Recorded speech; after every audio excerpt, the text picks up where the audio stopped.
Hello, this is Abhishek. Welcome to our channel Elevation Complete Guide. Today I am going to discuss how to write and execute a Java program. To execute a Java program, you have to follow 5 steps. First, you have to choose an editor, then write your own Java program in that particular editor, then save it with the proper extension, and the next step is the compilation, and the final step is the execution.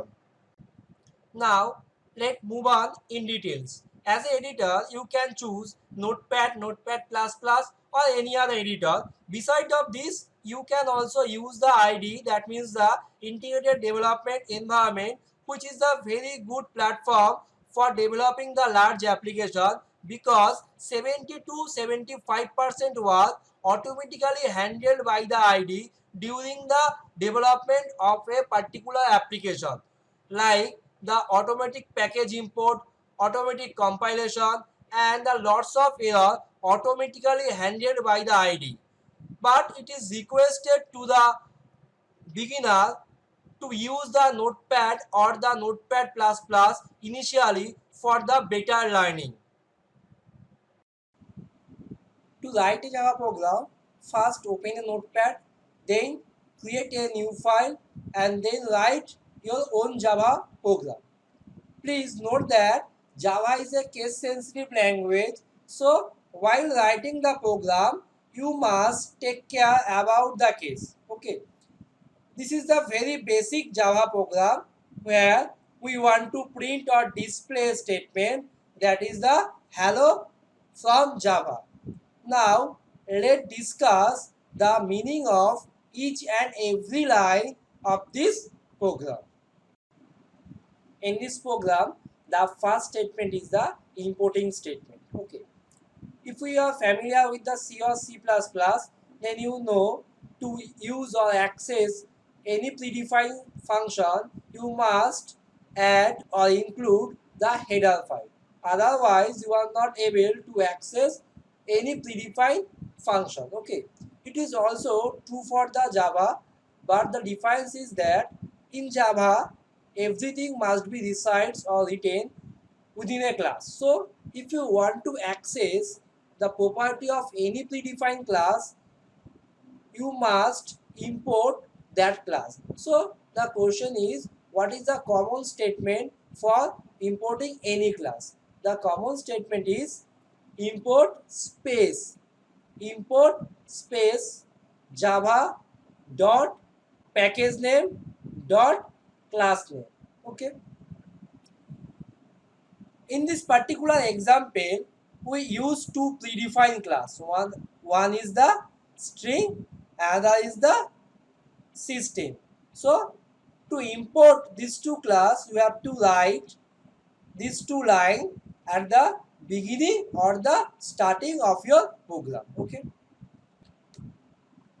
Here, string and the system both class resides in a lang package.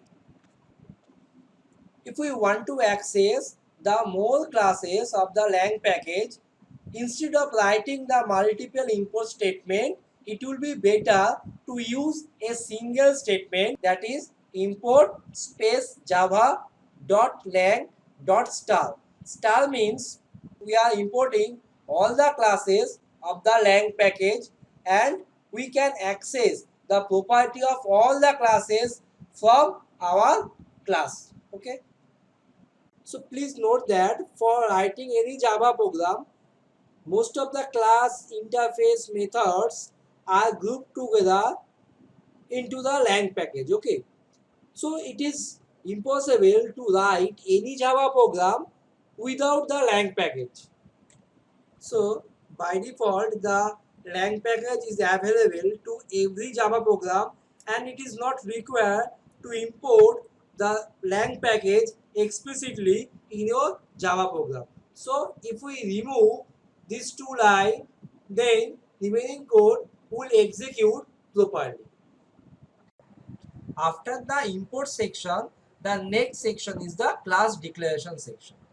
As we know, Java is a true object-oriented programming, so everything must be written or declared within the class. Okay, so to declare a class, you have to write class, where class is a keyword and it is a case sensitive. Then the class name. Here test is a class name. You can choose any name for your own class, but you have to maintain some rules for selecting your own class name. Okay. Every class definition in Java must start with the opening brace and must end with a close brace. Okay, this is called the scope of the class, and everything is written within the class is called the body of the class. Okay, up to this. Okay, in this particular example, the first line of the class define the main method. Okay, it is similar to the main method in C or the C++.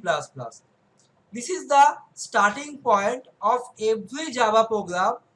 This main method is used by the interpreter to begin the program execution. Okay, so a Java program may have the any number of class, but at least one class must have the main method to initiate the program execution.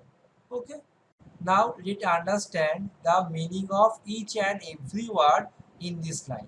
Okay, the first word is the public. Here, public is a access specifier. It is also a keyword. It is used to declare a main method as an unprotected member by which it can be accessible from the outside of the class or from the other class also. Okay. Next, static is a keyword and it is used to create a single copy of the main method for the entire class. Okay, and the main method must be declared as a static since the interpreter use the main method before any object declaration. Okay. Next, the void. It is similar to the C or C++. Void means nothing. If we use the void during the main method declaration, that means the main method does not return any value. Okay. Here, the main signifies the main method and the part within this bracket denotes the argument of the main method. Okay. String is basically a predefined class which resides in a lang package, and always class names start with the capital letter. Fine. Args basically the array of object of string class. You can use any name instead of args. Here, these two bases denote the scope of the main function, and the statement or the statements are written within these two bases is called the body of the main function. Okay, here we want to print a string, that is the hello from Java. In Java, system.out.println is used to print any string that pass to it, okay, as a argument. Here hello from Java is a treated as a argument. Fine. This statement can be divided into the three parts. First, println is a extension of the print function which is used for printing any string or value, which is the public function of the printstream class. It can print any string that pass to it as a argument and add a new line after printing the output. Fine. As we know, every member function must be accessed by the object of that class. So, to access the println method, we must use the object of printstream class. Here, out is a object of the printstream class, which is a public and the static member of the system class. So to access this static member of this system class, we must use the class name, that is the system. So to print any statement as a whole, we must write system.out.println with the argument or printing statement. Here out is accessed by the system class and println is accessed by the out object, and system.out represent the standard output stream. Okay. Now the next step is how to save the source file or the source code of Java program. Okay. To save the source file or the source code, we must use the .java extension, and we can save the source file in any folder of our machine. But while saving, we must follow 3 points. Point 1. Let's consider our Java program has more than one class, and among of them one class type is public. Then the source file name must be same with the public class name. Otherwise, compiler will generate an error message. In this example 1, there is a two class. One is the test1, another is the test2, where test1 is a public class and the test2 is a default class. Okay, and we save this program named as test1.java. Then the compiler can successfully compile this program because the file name same as the public class name, that is the test1. Okay, whereas in example 2, this same program saved as prog1.java. In this case, compiler is not able to compile this code because the program name is not same as with the public class name. So it is not possible to compile this program, and the compiler generate an error message. Now point 2. If a source file does not contain any public class, then you can save the source file with any name. Okay. Let's consider the example 3. In this example, there is a two class. One is test1 and there is the test2. And the type of these two classes is default. So you can save this program or save this Java code with any file name. Okay. Then compiler can compile this Java program. Point 3. If a source file contains more than one public class, then during compilation, compiler generates an error message because source file can contain only one public class. Okay. Let's consider example 4, where there is a two class. One is test1, another is test2, and the type of both class is public. So if we save this program with any name, maybe test1, maybe test2, or any other name, during compilation, compiler generate an error message because it is not permitted to write more than one public class in a single Java program.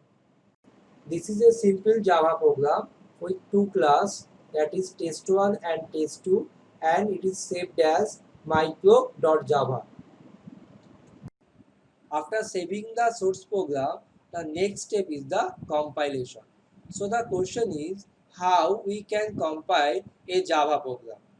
Java program is compiled with the help of javac command. Okay, where javac is a Java compiler. So the common format is javac space file name. In my program, the file name is mypro.java. So for compilation, we must write javac space mypro.java. Okay. During compilation, compiler create the dot class file for each and every class of that particular program. Okay. In our program, there is a two class. So if we compile this program, Java compiler create two dot class file, one for test1, another for test2. Okay.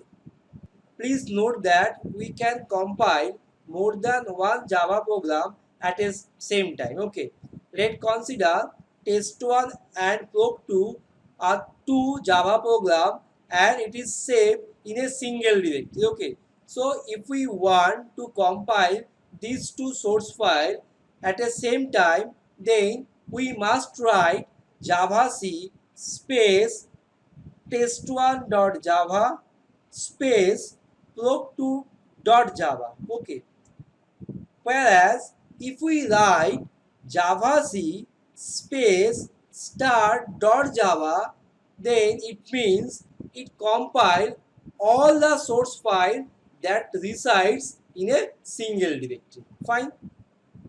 After compilation, the next and final step is execution. We can execute a Java program with the help of Java command, okay, where Java is a Java interpreter. So common syntax for executing a Java program is Java space class name. That means the main method class name. Neither the file name nor the class name which does not contain any main method. Okay. So if we consider this example, there is a two class. So after compilation, compiler create two dot class file, one for test1, another for the test2. Okay, where main method resides in test1, but there is no any main method in test2. Fine. So if we write Java space test1, then it successfully execute the dot class file, that is the test1 dot class, and produce the proper result, that is the hello from Java. Okay, if we execute a Java program using Java space test2, then Java interpreter produce an error message because main method is not found in test2. Okay, and if we write Java space test3, then also Java interpreter produce an error message because in this program there is no any class named as test3. So in this case, the error message is could not find or load the class test3. Now let's look on the whole process in a single picture. Okay, let's consider this is our own Java program. First, compiler compile this program and produce the dot class file or the bytecode. Here, compiler produce two class file, one for test1, another for the test2. Okay. The next and final step is to execute the class file or the bytecode. Okay. To execute the bytecode, you must write Java space class name that contain the main method. Okay. So here we write Java space test1 without any extension. Then the interpreter interpret this class file and produce this result, that is hello from Java. Okay, if we write Java space test2, then interpreter generate an error because test2 does not contain any main method and the error is main method not found in the class test2. Okay, whereas if we write Java space test3, then also the interpreter generate an error message because this test3 is not available in this list. Okay, so this is the overall presentation how to write and execute a basic Java program. Okay, now let us see practically how to execute this code. Okay, so first open a notepad and type the source code of program. This is the program that I have made. In this program there is only one class, that is the test. Okay, now we have to save it. For saving the program, click on file and then click on save. Now we have to choose the directory where we want to store or save the file. Okay, I have made a folder named as Java code in my desktop and I want to save this program in that folder. So go to the desktop, click on Java code. Here basically we want to save our program.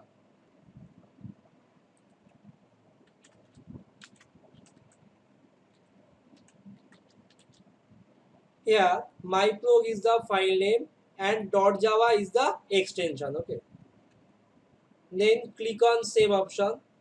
To execute, first open the command prompt.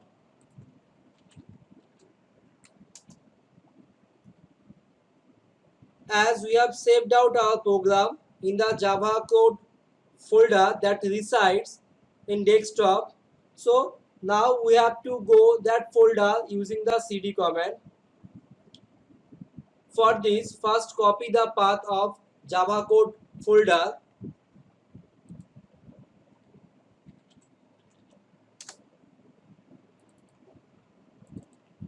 This is the path for the Java code folder. Copy this path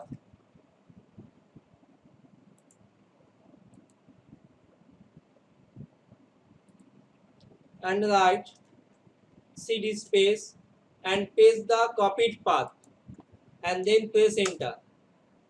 We are now in the Java code folder. To compile the Java program, first write javac space file name, that is myprog .java. .java is the extension. Okay, then press enter. If you see no error, then compiler create .class file for each class of your program. Okay, in our program there is only one class and compiler create one .class file named as test. This is the .class file. Okay, for test class. So to run the program, write java space class file name, that is test, and then press enter. Finally our program has been executed, okay, and receive a message that is hello from Java. This is how we can execute a Java program using the command prompt. Thank you for watching this video.